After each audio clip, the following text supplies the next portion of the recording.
So good evening and welcome back to another video, and welcome to the channel if you've seen me for the first time. My name is Chris, I'm a landscape photographer from the UK, and tonight we've come out on a bit of a spare the moment thing because the weather forecast suggested there might be a chance of some golden hour light. Now, there is some cloud around, there's a lot of blue sky around, and I'm starting to wonder if the weather forecast may have been a little bit, shall we say, insincere. That might be the best way to put this.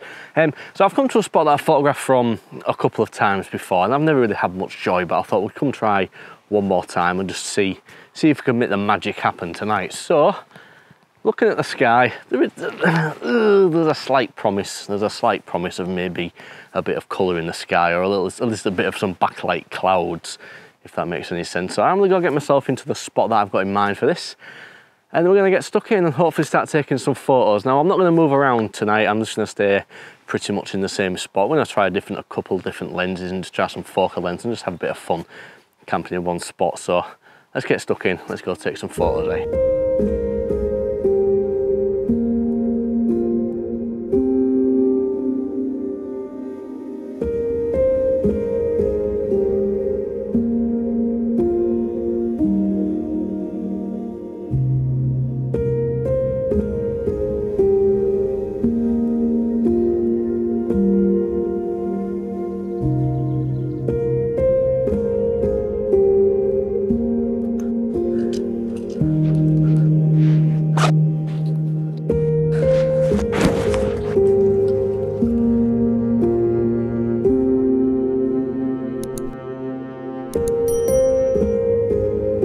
Alright, so I've made it to the spot where I'm going to camp around for the next hour or so. Now, as I arrived, there was a rain shower off in the distance. Now, where we are, it's quite high up, and we're kind of looking down across East Yorkshire off in that direction. I managed to catch a rain shower off in the distance. It looked incredible. You could see all the rain coming down. It's all been backlit by the sun. It looked awesome.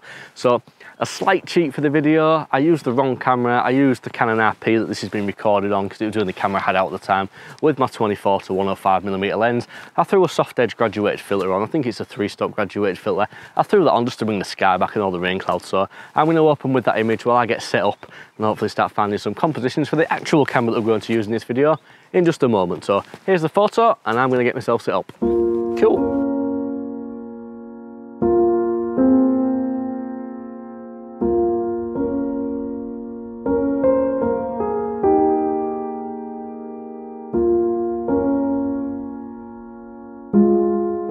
So whenever I've been to this spot before, I've always kind of wished I had more reach with me. I've always had my 70 to 200mm lens with me, but I've always found the things off in the distance are often very, very small in the frame, especially on a full frame camera. So no prizes for guessing what I've done tonight. I've brought more reach with me. I've brought the Canon 7D and the 100 to 400mm lens, and hopefully I'm just going to pick out some subjects in the distance, and hopefully there's a bit of haze, there's a bit of backlight, there's a bit of rain. It looks quite atmospheric from where I'm standing, so I'm hoping with the slightly longer lens and the crop sensor body, we'll be able to pick out some little individual subjects and take a few nice photos tonight. So, like I say, I'm not really going to move from this spot. I'm going to camp around here, so I'm going to throw the camera on the tripod. And I'm going to start having a look, see what I can find off in the distance. So, bear with me because I forget that this has to go the other way around. There we go. So I am going to be pointing roughly towards the sun tonight as well. It's about the only way we're really going to be able to do this. So there's probably going to be some sort of silhouette element to this photograph, but I don't mind that because you tend to underexpose doing things like that. It really brings the haze and all the atmosphere out against the backlight and everything. So I'm going to find some subjects. I'll start talking you through the first composition just as soon as I found it.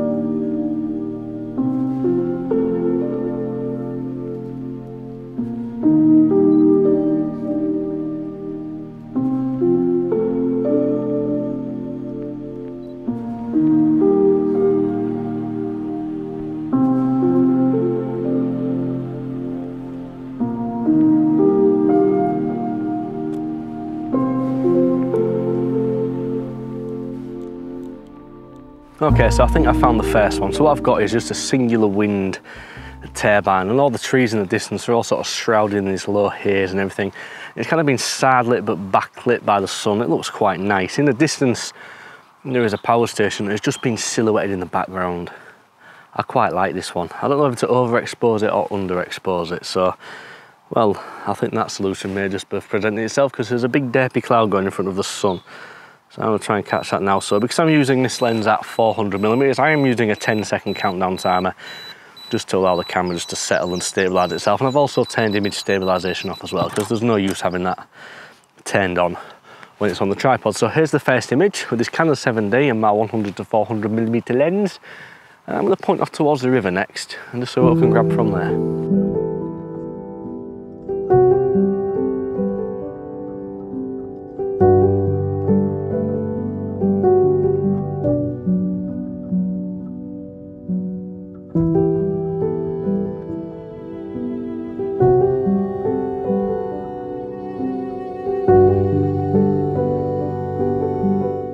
Alright, so this next image, it's wind turbines again, obviously being backlit by the sun once again, but this time there's 5 of them, okay? So there's two, and there's one in the middle. And again, I quite like it because it's been backlit, there's a bit of a haze, there's a bit of mystery around it, so I'm gonna go ahead and take the photograph. So we're f10, 400mm again, ISO 200, and a 1/60th of a second. And again, I'm using the 10-second countdown timer here, just because this lens is so big and it's so heavy and the camera just needs a little bit of time to settle down. So there's that photograph taken. I'm going to show you that, and I'm going to find the next subject from this hill.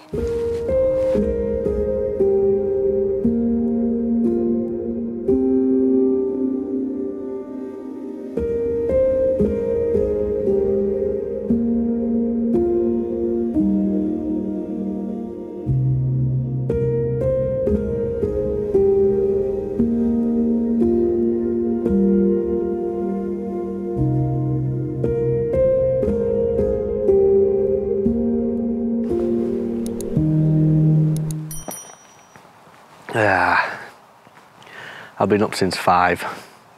It's now 7:30. I've done a 10-hour shift at work. I've come out to take photographs. I haven't had any tea, and I'm now running on an energy drink. What's happened? A big derpy blue cloud has gone in front of the sun, but it does look, sort of some of the peripheral clouds, it does look like there might be a little bit of colour about to encroach onto this landscape, or at least the sky in a way, because well, the sun's too far down now and there's just a big blue cloud in the way of everything. So I have found my next subject, and it is the power station, because there's all these big clouds coming out of the cooling towers. I think it looks quite nice, and there's also one side of it is in some nice golden light, the other side is a nice blue light, so you've got a golden to blue gradient with all the steam coming off. It looks quite good, so I'm just trying to figure out a focal length for this. I've taken a test shot of 100mm. I'll just need to figure out if I'm punching a little bit closer, or if we stick it nice and wide and go like a 16:9 panoramic crop. I'm just going to drink some more energy drink and see if I can wake up. I'm at work at stupid o'clock in the morning again as well. The joys of being a bus driver, eh? Alright, I quite like that now. There's some light being cast on the steam coming out the cooling tower, so let's get a shot lined up and take a photograph. And stop drinking things that are unhealthy for you.